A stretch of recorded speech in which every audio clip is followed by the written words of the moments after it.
aku kan diundang sama Teresa untuk ikut jurnal Risa kan. Oh iya. Terus aku bingung nih karena aku pertama baru nonton jurnal Risa kayak 2 episode doang. Abis itu aku nggak tahu apa yang akan terjadi kalau aku di situ. Belum lagi aku nggak ada teman-teman cast yang lain, sendiri doang. Jadi aku nanya ke Prilly karena aku nonton episode yang Prilly waktu Danur. Terus aku nanya, Pril, gue gimana ya ini besok mau jurnal Risa? Terus Prilly bilang kayak udah pokoknya ikutin aja gitu. Ntar kalau kamu mau minta dibukain mata batinnya, bukain aja gitu. Terus aku kayak, wah anjing.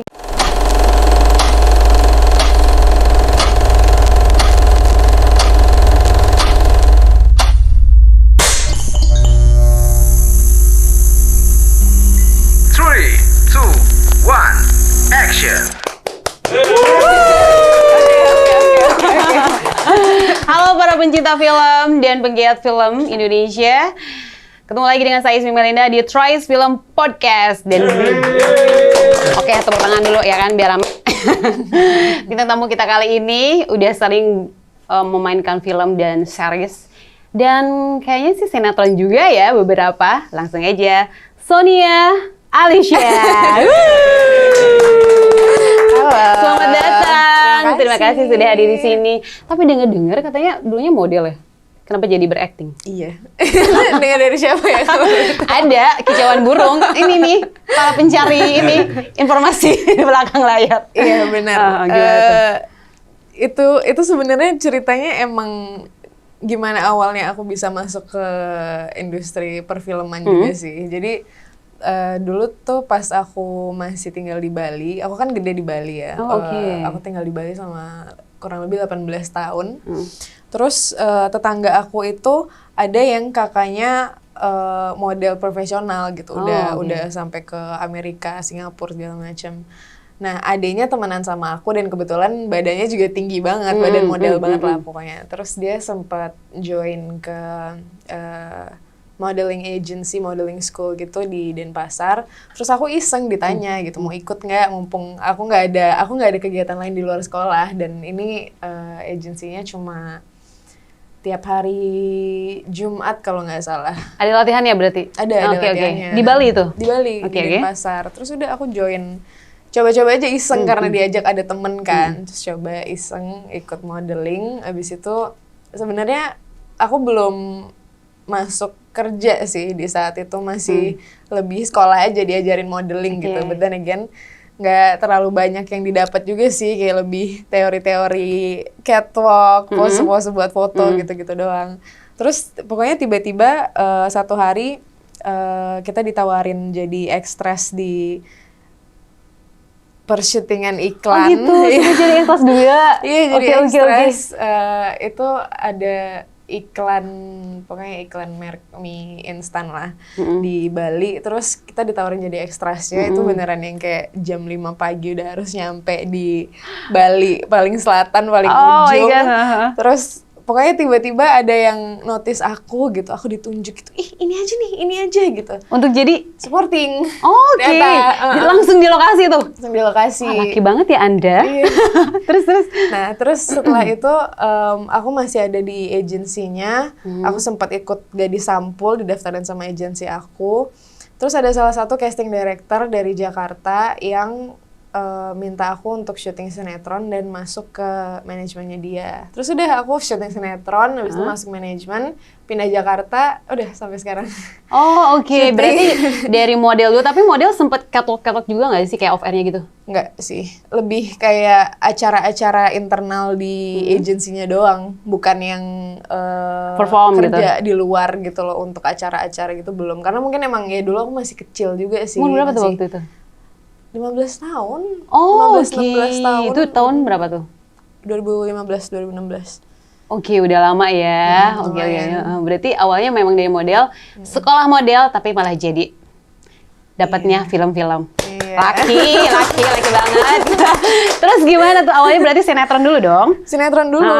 Dan itu juga nggak ada persiapan apa-apa dan selain itu juga aku sama sekali nggak ada ketertarikan untuk dunia film gitu loh. Aku tidak terlalu suka nonton film, tidak suka menganalisa gitu, nggak tahu apa-apa tentang acting, tentang ya pokoknya segala macam hal keaktoran dan perfilman gitu. Jadi pas syuting pertama kali itu pun aku juga nggak bisa ngapa-ngapain, beneran diajarin sama salah satu teman main aku di judul pertama aku itu. Aku karakternya antagonis kan ya, terus pokoknya geng cewek-cewek yang selalu gitu ya kalau sinetron ya.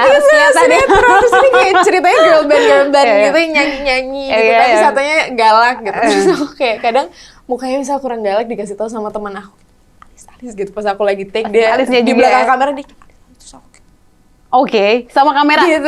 jeng gitu ya. Kan biasanya kalau sinetron Indonesia begitu gitu kan. Itu berapa lama tuh? Dapat berapa episode gitu? Kalau nggak salah 41-an. 41 episode. Lumayan banyak lah segitu ya kan? Lumayan, tapi itu pun juga maksudnya karena karakter aku ya belum karakter pemeran utama gitu loh, karena emang belum ada pengalaman, belum bisa ngapa-ngapain, jadi belajarnya dapat pengalaman yang ya udah segitu aja sebenarnya. Berarti langsung di lokasi dong ya? Nggak ada sekolah acting dulu kah atau apa? Nggak ada. Nggak ada langsung ya? Jadi langsung learning by doing gitu ya? Iya, jadi masih dapat banget tuh yang dimarah-marahin sama sutradara. Gimana rasanya? Coba gimana rasanya? Nggak bisa ngapa-ngapain, diem aja gitu. Karena aku juga dulu waktu baru banget pindah ke Jakarta dan masuk syuting, aku orangnya pendiam banget, nggak. Rata-rata kenapa ya? Kalau misalnya aktor-aktor tuh, artis tuh rata-rata introvert gitu. Iya kan? Iya rata-rata kan? Iya. Terus beneran nggak bisa diajak ngobrol, nggak tahu mau ngomong kayak gimana, kecuali ada teman yang seumuran gitu, yang sama-sama masih lucu-lucuan main sosmed baru-baru dulu tuh masih ada aplikasi sebelum TikTok tuh yang kayak yang begini. Gitu-gitu tuh, ada tuh teman-teman yang kayak gitu nyambungnya sama itu, tapi itu pun kayak aku sebatas ngelihat mereka seru-seruan, akunya diem gitu kan. Jadi kalau pas dimarahin sama sutradara tuh udah diem doang, nggak bisa ngapa-ngapain. Kayak kadang kalau misal udah nggak bisa nahan tuh kayak nahan air mata dikit sebelum sempet nangis ya. Siapa waktu itu yang marahin? Siapa? Ada mau di-spill ya? Karena aku juga belum pernah dapat perlakuan yang kayak ya mereka emang butuh aku untuk ya yang bagus dikit kayak mainnya gitu, karena kita dikejar waktu, sedangkan aku nggak tahu apa-apa, nggak bisa apa-apa, jadi kayak ya bukan salahnya dia untuk marahin kita gitu, karena kita nggak bisa deliver apa yang harus kita deliver juga gitu. Karena termasuk instan juga nggak sih? Maksudnya kalau di sinetron kita Indonesia tuh rata-rata berbeda dengan film ya. Kalau film kan ada workshopnya, readingnya gitu kan, itu membantu banget. Tapi kalau sinetron kan, ya kan, pernah kan ngalamin gimana kayak skrip jadi langsung, ayo tag gitu. Ya kan? Iya, sering banget. Tapi ya udahlah, memang sistemnya seperti itu. Tenang dulu dong, udah sejauh ini. Terus akhirnya masuk ke film, apa tetap sinetron dulu, habis itu naik ke level film gitu? Di awal itu mungkin karena ya aku belum bisa dikasih peran yang besar atau tanggung jawab yang besar sebagai aktor, karena masih belum tahu dan belum bisa belajar acting yang itu kayak gimana. Setelah judul pertama aku itu, aku sempet beberapa kali syuting FTV terus, ada kayak berapa belas judul gitu. Habis itu sempet setelah FTV ini aku masuk ke film, dan itu pun masih karakter yang kayak murid 1 gitu, misalnya mahasiswa 2 apa gitu-gitu yang belum ada namanya gitu ya. Sama background karakternya belum ada gitu.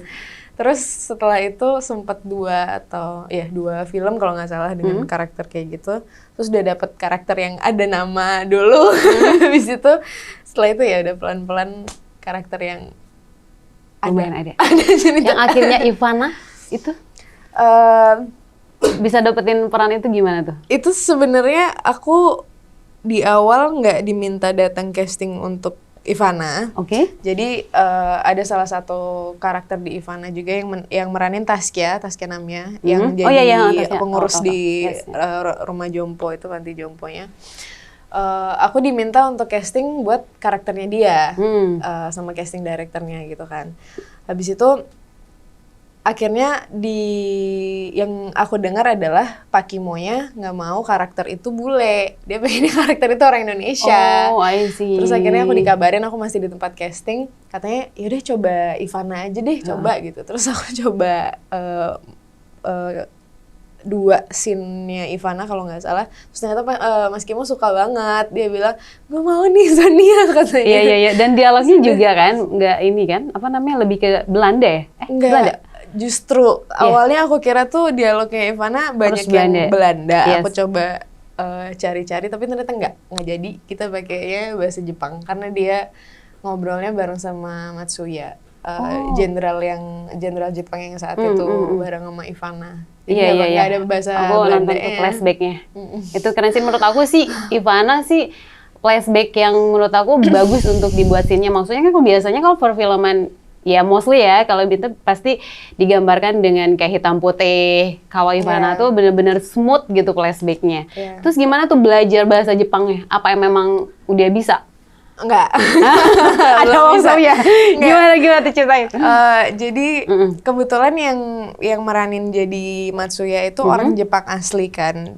Dia sekarang di sini jadi penyanyi, dia sempat cover beberapa lagu klasik Indo pakai bahasa Jepang gitu, dan itu film pertamanya dia.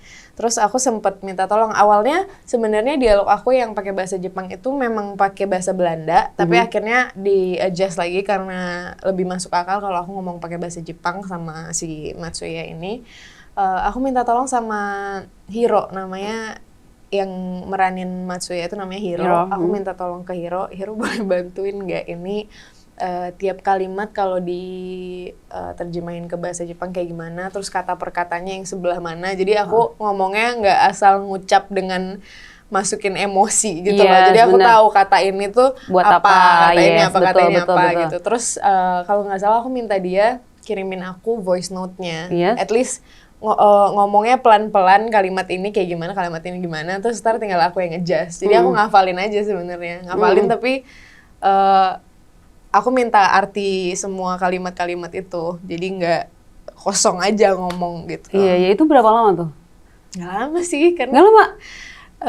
Sebenarnya kita readingnya lama, tapi pas udah diganti ke bahasa Jepang itu kalau nggak salah 2 mingguan sebelum syuting, tapi in between aku masih suka iseng dengerin, abis itu ngafalin lagi. Sebelum take juga aku coba hafalin lagi. Gitu-gitu aja sih. Akhirnya sekarang bisa bahasa Jepang? Enggak dong. Jadi cuma buat itu doang. Mungkin kalau baca lagi skripnya masih bisa, tapi enggak. Terus gimana pengalaman waktu di direct sama Mas Kimo? Kimo?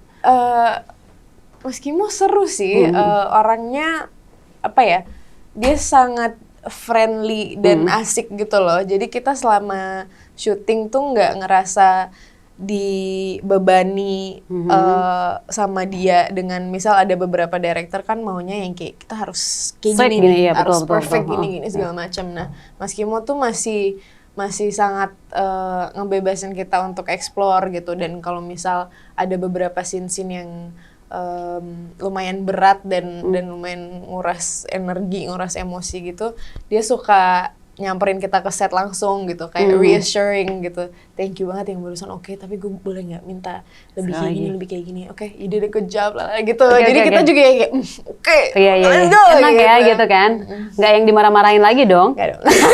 Nggak dong, insya Allah saya sudah belajar dari kesalahan. Itu berarti film pertama atau udah keberapa pas yang Ivana itu? Itu udah kesekian sih. Oh, kesekian. Justru film pertamanya apa tuh? Film pertama banget itu yang aku masih jadi murid 1, murid 2 itu apa ya judulnya? Aku Benci Cinta. Oh, Benci itu produksi dari MD. Oh, MD. Oh iya. Itu berarti nggak terlalu nggak terlalu banyak gitu porsinya di situ. Iya, aku munculnya mentok 1 menit doang screen time-nya. Kayak beneran kakak gitu. Aku jadi murid SMA yang ngefans sama salah satu karakter cowok di situ, terus kayak selalu bawa HP gitu, kamu mau dong dikasih tahu gitu. Munculnya 1 menit doang. Tapi ya itu adalah pengalaman dan akhirnya menjadi sekarang ya. Terus hal apa yang kayak kalau misalkan di lokasi syuting kayak aduh ganggu nih gue lagi on karakter nih gitu. Wah, apa ya? Banyak sih. Iya. Banyak sih. Nggak tahu kenapa ya. Mungkin karena aku orangnya juga susah fokus. Oh gitu. Jadi ada ini dikit tuh semuanya Ke-distract gitu mempengaruhi langsung. banget. Tapi mungkin salah satu yang paling berat, apalagi buat aktor ya, kalau ada kejadian-kejadian besar yang terjadi di luar set gitu loh, maksudnya kayak dengan kehidupan personal kita sendiri gitu, misal kayak lagi berantem sama pacar gitu, atau enggak lagi didiemin sama mama gitu, atau habis berantem atau apa gitu, jadi kayak ya itu kejadian-kejadian besar yang kita alamin personal gitu, misal ada siapa yang meninggal gitu, ngebawa itu ke set dan harus coba untuk dilepasinnya itu sih yang agak susah karena aku ngerasa aku orangnya bukan baperan sih. Ya udah bilang aja baperan ya. Iya. Bukan baperan. Maksudnya lumayan ngebatin banget gitu loh kalau ada masalah. Jadi berusaha untuk ngelepasin itu di set apalagi kalau misal emosi dan scene yang kita bawa Lagi berat. Iya, atau enggak misal kayak lagi bertentangan kayak bertentangan jauh dengan apa yang kita alamin gitu loh, kayak misal in real life personally kita lagi sedih atau marah banget terus di scene kita harus bahagia in love gitu kan agak apa ya suka nabrak gitu loh biasanya itu sih. Pernah tapi ngalamin kayak gitu? Pernah banget. Waktu kapan tuh? Di mana? Film apa? Nggak inget sih. Ya. Pas waktu itu diputusin pacar gue harus happy gitu di sini. Aduh, nggak inget lagi. Ada aja sih, pasti ada aja. Oh, oke. Iya. Terus ceritain dong pengalaman menarik saat main film horor yang kemarin Ivana itu. Ada nggak sih kejadian-kejadian gitu? Biasanya kan film horor tuh ada yang kerasukan lah atau apa gitu pas di syutingnya. Pernah nggak ngalamin kayak gitu? Waktu di Ivana kayaknya serem loh. Enggak lagi. Bener-bener enggak kayak gitu. Enggak seserem itu. Sorry banget, aku pengen ngasih kalian jawaban yang menarik, yang wow gitu, tapi enggak. Kita adem ayem semuanya lancar jaya gitu, kayak kerja aja udah selesai. Berarti memang udah safety lah ya gitu ya, nggak ada apa-apa gitu. Iya, nggak tahu kayak siapa tahu ternyata teman-teman yang lain, pemain lain atau kru lain di produksi yang sama mereka ada gitu. Ternyata aku doang yang enggak juga nggak tahu ya. Sorry, mungkin guys. Produksi yang horor lain pernah nggak? Nggak ada juga. Nggak ada juga. Kadang aku tuh karena aku sama sekali seumur hidup belum pernah ngalamin namanya apapun itu hal mistis, denger kayak atau ngerasain sesuatu energi atau sekedar ngelihat sekelebat gitu nggak pernah sama sekali. Jadi kayak kadang misal aku lagi syuting horor nih, aku suka iseng dalam hati tuh yang kayak ayo dong mana dong nih gue pengen malah mancing ya. Mohon maaf ya para hantu-hantu di sini ada nggak mau munculin? Iya, apalagi kalau rame-rame. Kalau sendiri kayaknya aku masih akan lumayan takut. Tapi kalau rame gitu aku suka kayak ayo dong boleh dikit gitu biar gue tahu gimana rasanya. Nggak pernah sama sekali. Oke. Bener-bener ya. Maaf ya guys, mengecewakan sekali. Enggak dong. Karena kan setiap orang kan beda-beda gitu. Apalagi kalau misalkan orang kan ada juga yang memang dia memerankan sebuah film horor, dia kayak memang ada pernah ngalamin hal itu gitu. Pernah kejadian horor apa segala macam gitu. Aku sempet sih ditawarin waktu Ivana. Aku dibuka mata batin gitu. Oh serius? Iya jadi aku kan diundang sama Teresa untuk ikut jurnal Risa kan. Oh iya. Terus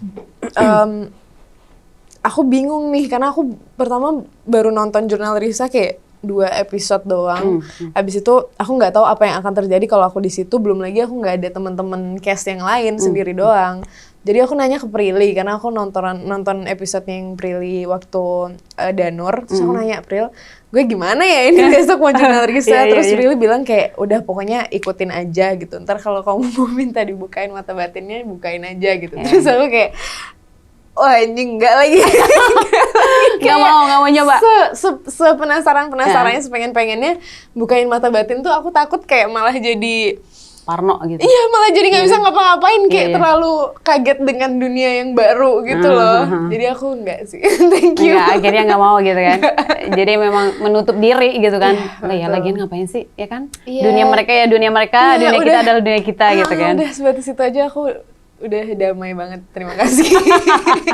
Terus kalau misalkan dapat peran apapun itu, yang misalkan gimana cara kayak mendalami karakter itu? Apa ada coaching kah atau apa gitu, atau misalkan observasi kemana gitu? Pernah ya kayak gitu-gitu?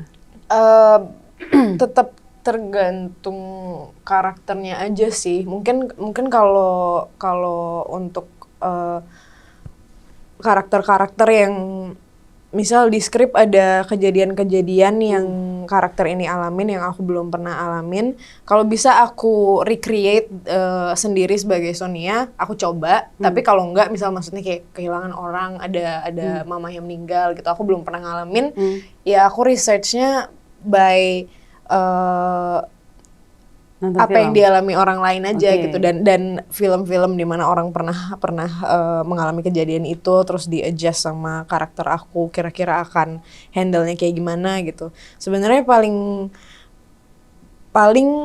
lebih ke detail-detail karakter yang aku perlu tahu biar karakternya utuh aja sih. Kayak karena ada beberapa kan, maksudnya karakter tuh sebatas galak, suka marah, punya trauma gini gitu. Tapi di luar itu, apalagi yang dialami di hidupnya sebelum ada di kejadian scene aku gitu loh. Kan semua itu mempengaruhi semua detail-detail, maksudnya geraknya dia, gimana dia bersuara, gimana dia ngomong, gimana dia handle berbagai macam kejadian dan hal-hal lain yang ada di skripnya gitu loh. Jadi paling aku try my best to understand karakter aku dulu gitu, apa aja yang sudah dilalui dan segala macam detail lainnya.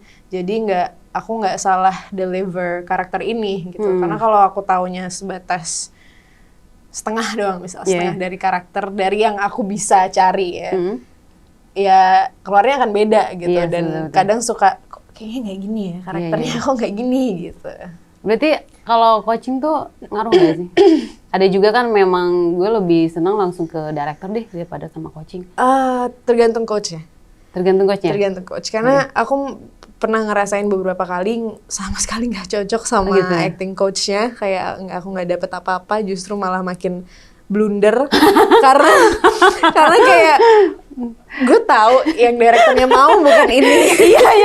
Iya, oke. Gue tahu bukan gini maksud direkturnya, tapi dia lumayan yang kayak enggak karakternya gini gitu. Terus dia tahu ya Anda gitu ya. Jangan gitu.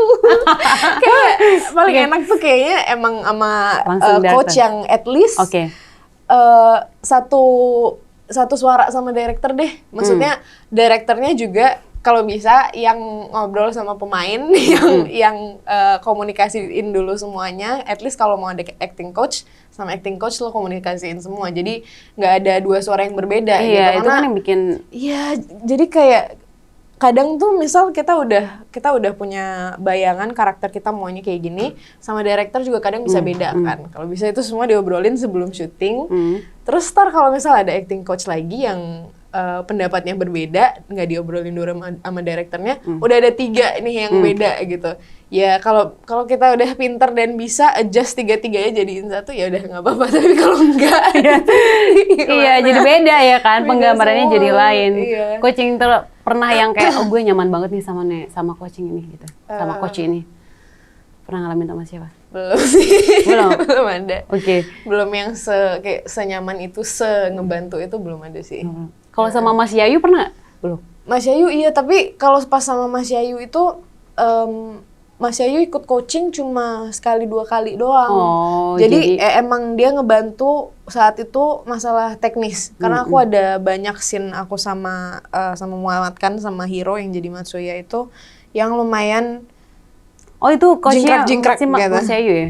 Karena dia jadi di situ kan? Dia main juga di situ. Tapi kalau nggak salah hari-hari yang lain itu yang nge-coach bukan Mas Yayu. Ada dari ininya, dari apa namanya? Dari production house-nya? Iya, betul. Oke. Nah, dari semua film yang sudah ditonton, apa sih film Indonesia yang paling kayak lebih, lebih kayak bagus gitu menurut lo?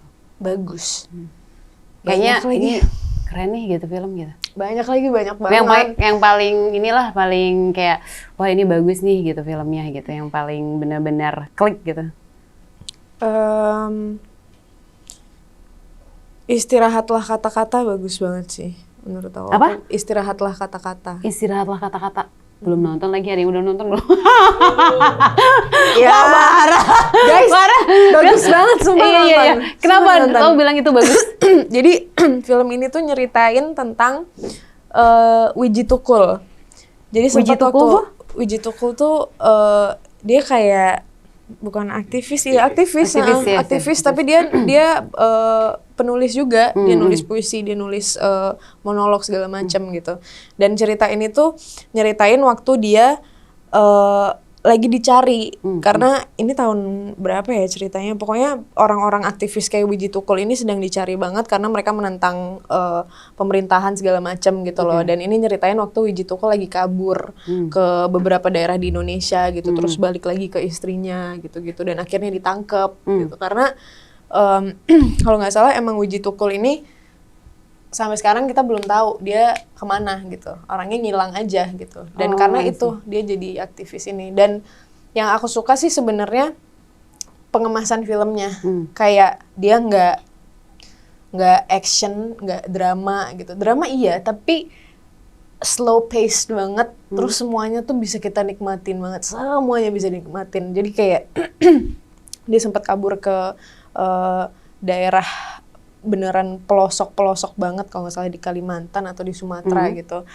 Terus semuanya tuh ketangkep, suasana-suasana dia lagi di rumah sepi di antara hutan gitu, yang ada sawah-sawahnya doang gitu-gitu. Terus dia berdialog dengan dia ketemu orang di jalan gitu-gitu. Oke banget. Oke banget. Harus nonton guys. Please. Ya, please. Tuh, catat. Tapi menurut aku banyak banget loh, maksudnya film-film Indonesia yang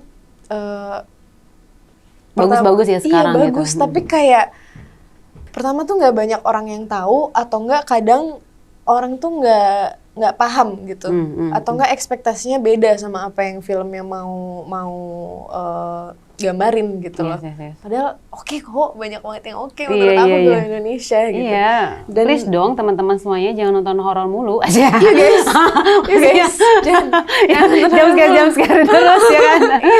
Tapi Istirahat dikit. Oke kalau ngelihat kayak lo kan pernah main sinetron ya kan, series juga ya, terus habis itu film. Ada nggak sih perbedaannya acting di series, di film ataupun di sinetron? Kayak yang tadi kan kalau di sinetron alasnya begini-begini gitu. Nggak, bedanya sih paling apa ya, karena karena medianya juga beda, jadi sebenarnya PR kita aja sih sebagai aktor gimana mau deliver the best dengan fasilitas-fasilitas yang beda semua gitu loh. Kalau misal series sama film sih masih aku bisa bilang kita bisa Sama ya. kasih yang lumayan sama, tapi karena series emang mayoritas orang nontonnya pada di HP kan, gitu, bukan di layar lebar gede banget yang semua detail gerakan mata, gerakan ini kelihatan. Kita nggak akan sedetail itulah mainnya gitu, tapi pace-nya kalau buat di series juga biasanya akan dipercepat sedikit gitu, karena nggak ada adegan-adegan yang orang kan nonton series kayak sambil makan, sambil masak gitu, HP-nya ditaruh gitu sambil ngapain gitu. Jadi kayak kita mau ngasih detail yang detail banget sekenceng itu kayak di film juga sayang nggak ada yang merhatiin gitu. Belum lagi di layar HP yang kecil banget gitu. Jadi itu doang sih sebenarnya. Mungkin kadang aku nggak akan ngasih detail yang segitunya banget. Terus pace-nya agak dicepetin, nggak ada momen-momen yang terlalu dirasain dan lama gitu flow-nya. Terus kalau misal di sinetron sih, udah lama lagi nggak sih? Paling ini alisnya, tadi alisnya apa matanya harus ngotot gitu. Nggak, mungkin gimana caranya kita paham dulu karakter kita kayak gimana, karena di bawahnya kan panjang banget ya, maksudnya tiap hari selama beberapa bulan, ditambah sistem kerja yang kita akan baru dapat skrip tadi pagi atau tadi siang, habis itu di shoot gitu. Jadi kayak gimana caranya dengan waktu sesingkat itu kita paham dulu ini scene-nya mau ngapain, end goal-nya mau ngapain, segala macem, terus deliver udah se-best yang kita bisa. Iya, Itu makanya doang seinstan sih. itu gitu ya. Tapi kalau misalkan dipilih, emang lebih suka di film apa di sinetron apa di series? Film. Film ya? Iyalah, of course ya kan. Karena kalau uangnya, Uangnya, kalau money ya. tergantung. Tergantung waktu guys. Tergantung waktu. Tapi memang beda juga kan dari segi kayak misalkan di lokasinya untuk main film seperti apa, terus vibes-nya lah gitu kan, lingkungannya tuh beda-beda. Mungkin yang bikin aku jauh lebih senang di film adalah di saat aku udah ngasih effort aku yang paling besar, aku udah ngasih niat aku banget untuk meranin karakter ini dan ngelakuin tugas aku sebagai pemain. Ada beberapa judul film yang aku ngelihat hal yang sama di semua kru dan semua orang yang terlibat di film. Jadi aku yang kayak, wah ini nih gitu, kita kerjanya bareng-bareng untuk bikin apa yang kita mau bikin gitu. Karena kadang, maksudnya aku ada di beberapa produksi yang nggak semuanya sepengen itu bikin yang bagus gitu. Kayak kadang satu ada misi setengah, gitu ya. Iya, kayak kadang ada setengah-setengahnya kayak ya udah gini aja lah, ya udah gini aja lah, ya udah gini gitu. Kayak itu sinetron banget ya. Kalau gue kasih karakter gue ya udah gini, emang lo akan puas gitu loh. Iya, Jadi kayak bener. aku seneng ngelihat semua orang pengen bikin karya yang bagus gitu loh. Jadi kayak usaha kita tuh nggak sia-sia dan nggak dimatiin oleh unsur-unsur lain yang ada di persyutingan gitu loh. Kayak kan kita kita bawa karakter kita misal udah tapi kalau tidak dibantu dengan set yang baik, tidak dibantu kostum, makeup segala macam yang baik, nggak akan se-oke itu juga gitu. Kadang aku ngerasa kayak aduh sayang banget gitu. Kenapa begini gitu. Itu namanya film kerja tim ya. Iya, betul. Emang sesusah itu. Nah, siapa nih aktor artis dalam negeri yang paling dikagumi? Indonesia ya? Dan pengen bareng gitu, gue pengen sama dia, oh my god gitu. Ada Rukman Rosadi, itu sudah pasti. Oh iya, pasti itu keren banget sih. Rukman Rosadi sih. Kenapa? Jadi kebetulan sekarang aku lagi ikut kelasnya dia. Oh iya, akhirnya menemukan yang senyaman itu. Senyaman itu. Mas Rukman. Senyaman itu. Tapi bukan untuk judul film, dia emang sekolah punya kelas acting gitu. Iya, aku tahu. Aku ikut kelasnya dan sejauh ini tuh kayaknya dia adalah satu-satunya orang yang aku belajar banyak banget dari orang ini. Kayak nggak ada habis-habisnya gitu. Setiap pertemuan kita ini udah bentar lagi udah mau 3 bulan. Oh iya. Kelasnya lumayan panjang. Berarti seminggu berapa kali? Apa 2, cuma weekend doang, Sabtu. Udah 3 bulan ini. Iya, udah mau 3 bulan. Terus setiap pertemuan itu selalu ada hal baru yang aku belum pernah dapetin di mana-mana sebelumnya atau enggak. Ada beberapa hal yang sebelumnya aku pernah dengar atau aku pernah ngalamin, tapi sama dia layernya yang jauh lebih banyak, lebih dalam gitu. Hal-hal yang sebelumnya aku kelewatan gitu. Kayak seperti apa tuh? Detail-detail apapun yang kita harus perhatikan sebagai seorang aktor gitu. Apapun yang kita harus lakukan, yang harus kita pelajari gitu. Mulai dari apapun lah, pokoknya banyak banget karena aku juga masih lumayan overwhelmed sama apa aja yang bisa dia kasih ke kita gitu loh. Dia sebagai guru kita, kayak semua pertanyaan yang aku kasih, semua pertanyaan yang kadang aku juga mikir, aduh ngapain sih nanyain gini gitu. Tapi dia selalu ada jawaban yang kayak, oh my god, oh iya kenapa aku nggak pernah nyadar itu sebelumnya gitu loh. Kayak apapun lah, aku juga bingung nyebutinnya gimana, ada banyak banget gitu. Pokoknya hal-hal yang harus aku perhatiin sebagai aktor itu misal ada segini nih, 10 atau 15 gitu. Sama Mas Rosa itu 10-nya masih ada 10A, 10B, 10C gitu-gitu loh. Jadi kayak panjang gitu ya. Jadi sepengetahuanku, oh ya udah kita harus matiin ini sebatas ini doang. Sama dia dibedah lagi semuanya gitu. Caranya kamu melakukan ini adalah ini. Caranya kamu lebih efisien melakukannya adalah ini. Gitu-gitunya loh. Jadi kayak wow.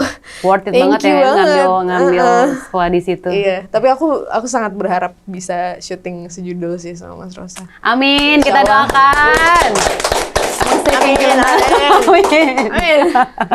Kenapa lo dapat kesempatan untuk kalau misalkan dapat kesempatan untuk remake film Indonesia, lo bakal nge-remake film apa? Oh wow, apa ya? Waduh. Guys, pertanyaan kan? guys. Enggak, ini kita berandai-andai aja, kan semua bermula dari mimpi, ya kan? Iya. Apa ya? Misalkan, gue nggak suka banget nih film ini. Gue pengennya tuh begini. Kan biasanya aktor ada begitu sih.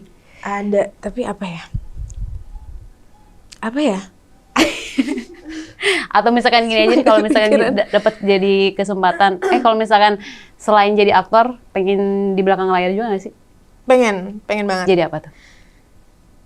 Jadi either penulis atau sutradara.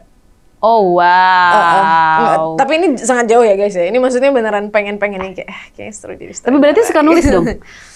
Sejauh ini udah pernah nggak kayak nulis-nulis ya cerita-cerita pendek gitu-gitu? Baru, tapi belum segitunya banget. Ini aku beneran baru banget belajar nulis gitu. Karena sebelumnya aku sama sekali nggak ada pengalaman nulis sama sekali. Dan aku tertarik karena aku sebelumnya belum pernah nanya ke orang lain, kira-kira tulisanku ini menarik atau enggak. Maksudnya kalian apa yang dirasain kalau baca ini gitu. Jadi aku belum tahu sebenarnya yang udah aku tulis ini seberapa oke sih atau seberapa nggak oke, aku nggak tahu gitu. Tapi yang menarik adalah ternyata ada banyak hal yang bisa ditulis gitu. Aku cuma masih lumayan nyari kesenangannya untuk bikin ini lebih menarik, untuk bikin ada bumbu-bumbunya yang lucu dan aneh gitu loh. Tapi belum sampai batas yang serius banget gitu. Iya. Semoga ya nextnya jadi penulis film.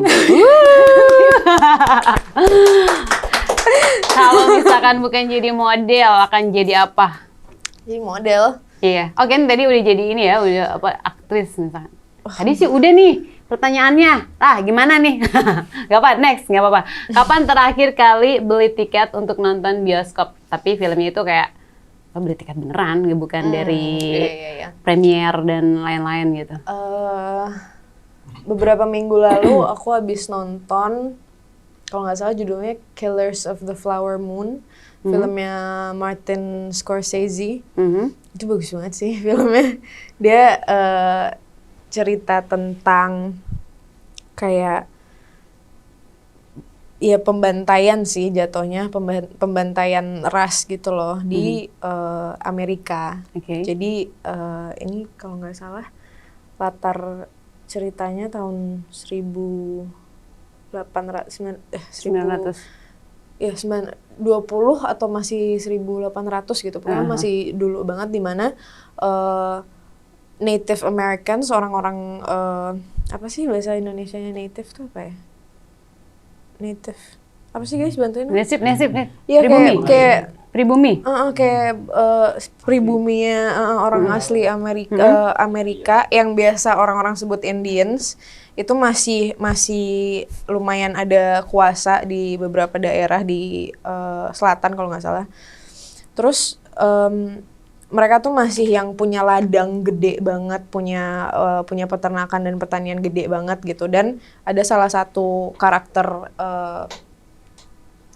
orang putih pokoknya, yang colonizers di Amerika, dia pengen ngebantai orang-orang ini, tapi caranya halus banget. Dan yang main itu Robert De Niro sama Leonardo DiCaprio. Jadi kayak bagus banget. Itu keren banget. Wow. Kalau Indonesia, film Indonesia? Yang aku beli sendiri. Nggak ada. Wah, gimana sih? Gimana sih? Apa ya? Karena biasanya kalau yang aku mau nyari. Iya. Ya udah, yang terakhir mungkin pernah ya sih kayak ini bagus nih filmnya, gue harus nonton karena nggak sempat datang ke premier gitu. Tapi lo effort banget untuk beli ini karena memang bagus filmnya menurut lo. Sleep Call. Nah, iya sih, keren banget nih. Kalian ini pasti belum nonton, ya kan? Nonton guys. Itu bagus banget. Kenapa lo suka film itu? Kali aja kita sama. Karena aku juga benar-benar beli tiketnya dan emang keren banget sih. Karena yang coaching Mas Rosa. Karena itu. Bagus aja menurut aku. Maksudnya mereka ngambil cerita untuk genre thrillernya oke gitu loh. Yes. Kayak sekarang kan sangat masih marak film horor ya, dan aku lumayan senang ada yang seperti Sleep Call ini karena finally tidak terlalu hantu-hantuan gitu, lebih ke psychological dan thriller bunuh aja gitu. Dan topik-topik yang dibawa di filmnya menurut aku keren semua gitu loh. Kayak aku udah seneng film-film Indonesia mulai ngangkat topik-topik yang sekiranya di sini untuk masyarakat umum masih tabu dan masih kayak apaan nih gitu, kenapa bawa topiknya kayak gini sih gitu. Aku seneng karena yuk kita bisa jangan dipendam semuanya warga. Mari kita bahas. Jangan jam scare aja. Iya kan? Jadi kayak bisa bisa angkat semua gitu, karena aku senengnya tuh ada banyak orang yang ngerasain beberapa hal-hal ini, maksudnya misal topik-topik yang tabu gitu atau enggak sebenarnya umum ada di Indonesia, tapi masyarakat Indonesia masih yang kayak ku benci banget nih orang kayak gini gitu, padahal dia sendiri kayak gitu. Pokoknya masih ada hal-hal kayak gitu loh. Aku seneng karena banyak orang yang bisa relate gitu loh. Kayak walaupun kebanyakan dipendem atau coba ditutup-tutupi, pada relate kok gitu, karena aku yakin ada banyak orang yang mengalami hal-hal ini dan akhirnya diangkat di film gitu loh. Jadi kayak let's go guys. Apalagi tentang pinjol. Ada nggak ada yang pinjol nih? Sleep Call tuh tentang pinjol banget. Hati-hati guys. Hati-hati tiba-tiba ngapain gitu kan? Itu banyak banget nih. Oke, dalam waktu dekat ini akan ada apa nih karya yang bakal keluar? Wow. Boleh nggak di-spill dikit gitu? Boleh nggak? Yang boleh aja, yang tertutup nggak boleh, nggak apa-apa. Tahun depan aku akan keluar rilis 2 film. Kayaknya sih harusnya di awal tahun ya, mungkin nggak Januari banget, tapi Maret, April, Mei mungkin sekitar itu. Sama pemilu masa dapat deket-deketan? Wow, iya juga ya. Deh, saya serahkan kepada sama produser ya kan. Terus monggo guys. Film apa tuh? Satunya film horor, digarap oleh Bapak Awi Suryadi. Oh wow, oke. Terus satunya jangan-jangan lagi. KKN kedua nih. Bukan. Beda. Oh beda, oke. Tapi tetap Awi. Terus satunya lagi film biopik. Gitu. Tadi kita udah spill sih, udah tahu ya. Tapi itu masih rahasia. Oke. Berarti 2 film horor sama biopik ya. Kalau sekarang lagi ngerjain apa udah selesai? Nggak ada, baru banget ini film biopik baru selesai syuting. Terus sekarang lagi sibuk kelas aja sih. Kelas yang sama Mas Rosa ya. Berarti kalau misalkan dari tahun 2015 ya? Ya kan awal 17. Nah, itu udah berapa film tuh? Waduh. Berapa ya? Antara banyak banget kayaknya. Enggak guys. Antara 7, 8 atau 9 gitu. Nggak tahu, bisa kurang bisa lebih. 9. Wah. Guys. Oke, kalau misalkan nih kita ini ada pesan misalkan buat siapapun itu, entah itu kru, entah itu orang-orang film, entah itu yang pernah kerja bareng, ataupun sama netizen yang biasanya nulis-nulis nggak bener di your sosmed gitu kan. Ada nggak pesan yang mau disampaikan? Nggak apa-apa, maki-maki aja juga nggak apa-apa. Enggak deh, aku baik banget orangnya. Ini harus dijawab nih. Aku terlalu baik guys, sama lagi. Mungkin lebih ke semua pekerja seni sebenarnya dalam bidang apapun, tapi especially perfilman. Jangan capek dan jangan nyerah buat berkarya gitu, karena aku kadang suka sedih karya-karya yang sebenarnya sangat bagus, mereka ratusan orang ini yang bekerja sebagai tim udah menuangkan segala jerih payah gitu loh ke dalam karya ini, tapi yang mengapresiasi sedikit gitu. Aku pengen bilang jangan berhenti deh, udah pokoknya lakuin aja. Masih ada banyak orang yang akan mengapresiasi, masih ada banyak orang yang akan kena dampak baiknya gitu. Jadi jangan berhenti, udah itu aja, keep going. Thank you banget. Karena ya itu balik lagi, film yang baik adalah film yang berkualitas dan pastinya menghibur. Dan semoga diskusi kita kali ini bisa bermanfaat buat teman-teman semua yang nanti mungkin akan menonton, ya kan? Harus nonton sih. Oke. Dan jangan lupa kayak tadi tuh, harus biar kita tetap semangat sebagai industri film, ya kan? Teman-teman industri semuanya, jangan lupa dukung terus perfilman Indonesia biar lebih maju dan lebih berkualitas. Terima kasih kamu sudah hadir di sini, ya kan? Terima kasih, semoga makin sukses dan nanti ada 2 film nih harus keluar, ya kan? Akan keluar, jadi jangan lupa nonton dan harus nonton. Beli tiketnya ya. Boleh guys. Oke, terima kasih. Dan saya Ismi Melinda serta Sania Alisa. Oke, sampai ketemu lagi di Troyes Film Podcast. Bye-bye.